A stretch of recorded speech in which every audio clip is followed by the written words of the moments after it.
Aquí estamos con una nueva semana con nuestra clase o sesión que continuamos con la lectura del segundo libro de los Macabeos. Hoy vamos a leer capítulos 5 y 6.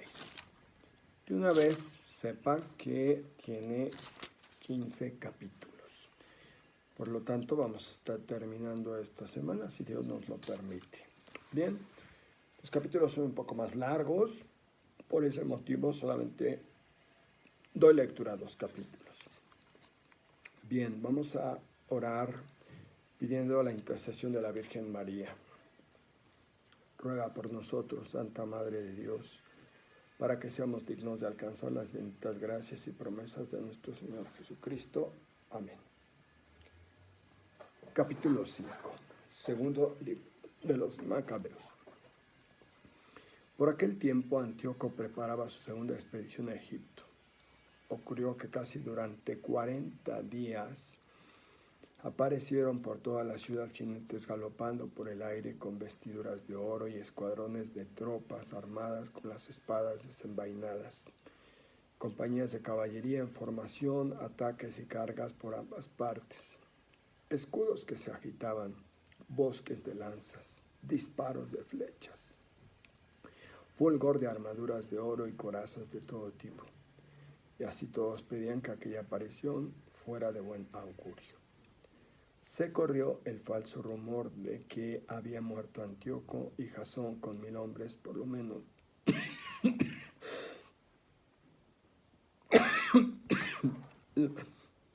Lanzó un ataque por sorpresa contra la ciudad. Rechazados los de la muralla y al fin tomada ya la ciudad, Menelao se refugió en la fortaleza. Jasón empezó a asesinar sin piedad a sus propios conciudadanos sin comprender que una victoria sobre sus hermanos era la mayor derrota. Solo pensaba que triunfaba sobre enemigos, no sobre compatriotas.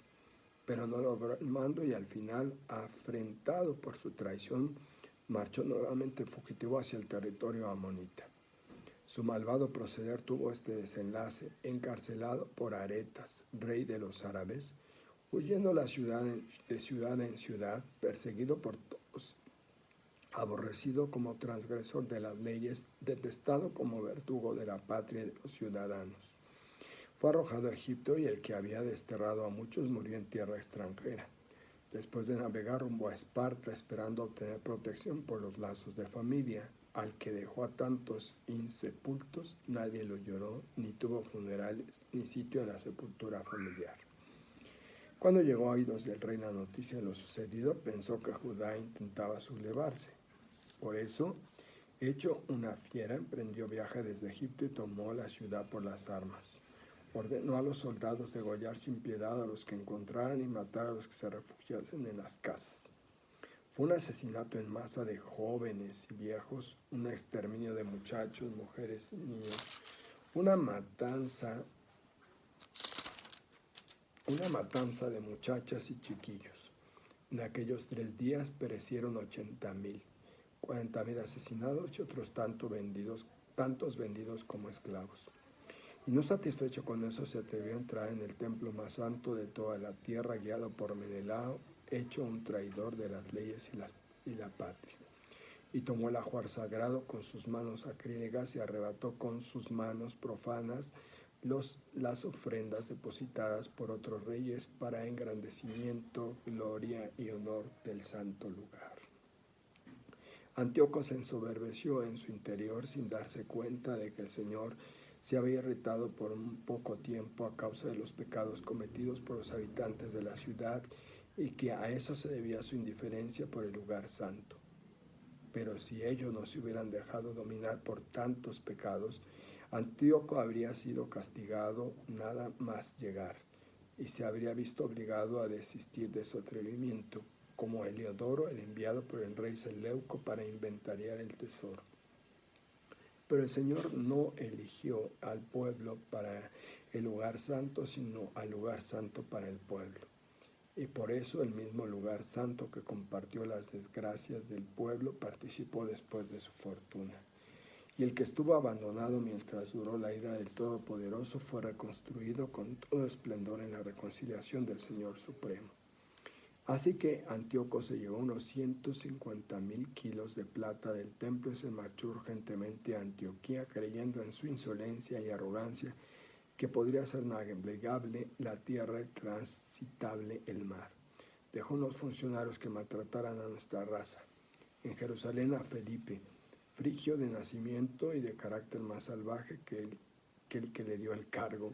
En Garicín a Andrónico, y a estos hay que añadir a Menelao, el peor de todos en ensañarse contra sus conciudadanos, lleno de un odio profundo contra los ciudadanos judíos.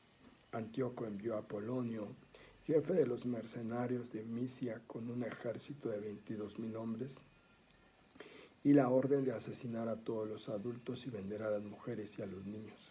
Cuando llegó a Jerusalén con aires de hombre pacífico, se contuvo hasta el día santo del sábado y, aprovechando el descanso de los judíos, ordenó desfilar a sus tropas y a todos los que salían a ver el espectáculo los acuchilló. Después recorrió la ciudad con sus soldados, mató a mucha gente.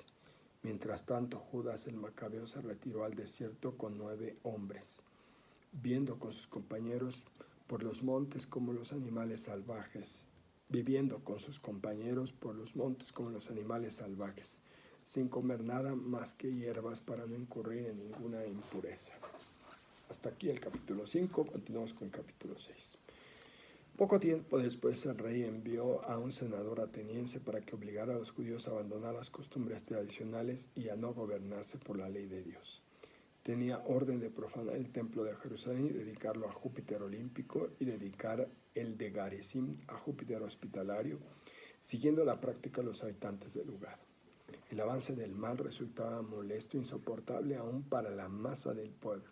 El templo estaba repleto de libertinaje y de las orgías de los paganos que se divertían alegremente con rameras y tenían relaciones con mujeres en los recintos sagrados e incluso introducían allí objetos prohibidos. El altar rebosaba de víctimas ilegítimas prohibidas por la ley. No se podía ni celebrar el sábado, ni guardar las fiestas tradicionales, ni siquiera declararse judío. A su pesar, se habían forzado el banquete sacrificial con que se conmemoraba cada mes el nacimiento del rey, y cuando llegaba la fiesta de Baco les obligaban a hacer una procesión en su honor coronados de hiedra. A propuesta de Ptolomeo se decretó para las ciudades griegas vecinas que actuasen igual contra los judíos, obligándoles al banquete sacrificial y matando a los que no quisieran aceptar las costumbres griegas. Estaba viendo venir la desgracia. 2 mujeres fueron denunciadas por haber circuncidado a sus hijos. Con los niños colgados a los pechos, las pasearon públicamente por la ciudad y luego las despeñaron muralla abajo. A otros que se habían reunido en las cuevas cercanas para celebrar a escondidas el sábado, los denunciaron a Felipe y los quemaron en masa al no querer defenderse por motivos religiosos por respeto a aquel día santísimo. Recomiendo a todos aquellos a cuyas manos llegue este libro que no se dejen desconcertar por estos sucesos. Piensen que aquellos castigos no pretendían exterminar nuestra raza, sino corregirla, porque es señal de gran bondad no tolerar por mucho tiempo a los impíos, sino darles enseguida el castigo. El Señor soberano no ha determinado tratarnos como a los otros pueblos, que para castigarlos espera pacientemente a que lleguen el colmo de sus pecados. No nos condena cuando ya hemos llegado al límite de nuestros pecados. Por eso no retira nunca de nosotros su misericordia, y aunque corrige a su pueblo con desgracia, no lo abandonará. Quede esto dicho como advertencia. Después de esta pequeña digresión, volvamos a nuestra historia. A Eleazar, uno de los principales maestros de la ley, hombre de edad avanzada y semblante muy digno, le abrían la boca a la fuerza para que comiera carne de cerdo. Pero él, prefiriendo una muerte honrosa a una vida de infamia, escupió la carne y avanzó voluntariamente al suplicio, como deben hacer los que son constantes en rechazar manjares prohibidos a una costa de la vida. Los que presidían aquel banquete ritual contrario a la ley, viejos amigos de Eleazar, lo llevaron aparte y le propusieron que hiciera traer carne permitida, preparada por él mismo, y que la comiera haciendo como que comía la carne de sacrificio ordenado por el rey, para que así se librara de la muerte y, dada su antigua amistad, lo tratasen con consideración. Pero él, adoptando una actitud cortés, digna de sus años, de su noble ancianidad, de sus canas honradas e ilustres, de su conducta intachable desde niño y sobre todo digna de la ley santa dada por Dios, respondió todo seguido: envíenme al sepulcro. No es digno de mi edad andar fingiendo. Muchos jóvenes van a creer que a Eleazar a los 90 años se ha pasado a las costumbres paganas, y si miento por un poco de vida que me queda, se van a extraviar con mi mal ejemplo. Eso sería manchar y deshonrar mi vejez. Y aunque de momento me librase del castigo de los hombres, no escaparía de la mano del Omnipotente, ni vivo ni muerto. Si muero ahora como un valiente, me mostraré digno de mis años y dejaré a los jóvenes un noble ejemplo para que aprendan a enfrentar voluntariamente una muerte noble por amor a nuestra santa y venerable ley. Dicho esto, se dirigió enseguida al suplicio. Los que lo llevaban consideraron lo que hablaba como una locura y cambiaron en crueldad la benevolencia que antes le habían mostrado. Él, a punto de morir bajo los golpes, dijo entre suplicios: bien sabes, Señor, que posee la santa sabiduría, que pudiendo librarme de la muerte, aguanto en mi cuerpo los crueles dolores de la flagelación y los sufro con gusto en mi alma por respeto a Él. Así terminó su vida, dejando no solo a los jóvenes, sino a toda la nación un ejemplo memorable de heroísmo y de virtud. Palabra de Dios. Hasta ahí terminamos el capítulo 6. Quisiera que notáramos lo siguiente, tomando en cuenta el primer libro y lo que llevamos del segundo libro de los Macabeos. Número 1. Los judíos se vieron invadidos por los griegos sucesores de Alejandro Magno, con distintas agresiones y una serie de guerras incruentas y terribles.